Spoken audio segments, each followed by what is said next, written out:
papelitos y vamos a hacer una oración y decirle, Señor, usted y Dios, y decirle a Dios, Señor, mira, yo quiero a más de esta ceremonia, yo quiero que me perdone y de hoy en adelante voy a trabajar por este cambio de mi vida. ¿Amén, hermano? Amén. Usted sabe que la Biblia dice que a Dios le gusta que hagamos pactos. Dios es un Dios de pactos.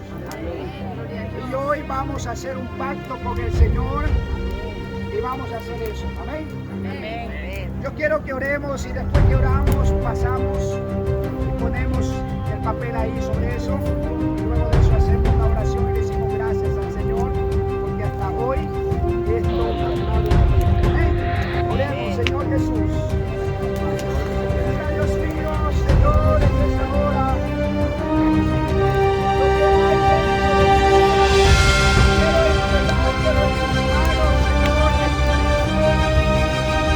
Y esta hora quiero olvidarme de todo este mal que tanto me ha dañado a mi vida espiritual y no he podido seguir adelante. Pero hoy, Señor, quiero cambiar mi corazón y mente. Este nuevo año quiero ser un hombre y una mujer mejor. Gracias, Señor Jesucristo, porque solo tú puedes cambiar mi vida. Oh, sí, Señor. Queremos un nuevo año, una nueva meta, un nuevo pensamiento en Cristo Jesús. Gloria al Señor Jesucristo. Al Señor. Dele palmas al Señor y dígale, Señor, gracias. Amén.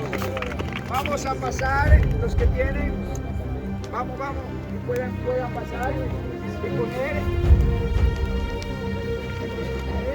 ¿Hay más? Todo bien, esto. Y ya que tu papel tú me dijiste, tú me diste mi papel. Ah, ya, pues. ¿Alguien tiró billete de 10 ahí? Sí, ahí veo. Quemen todo, que se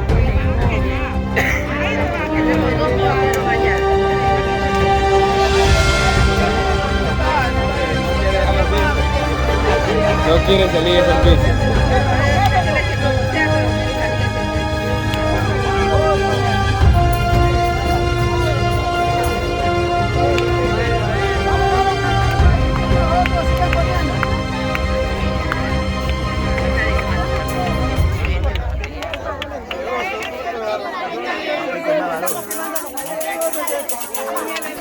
Hermano,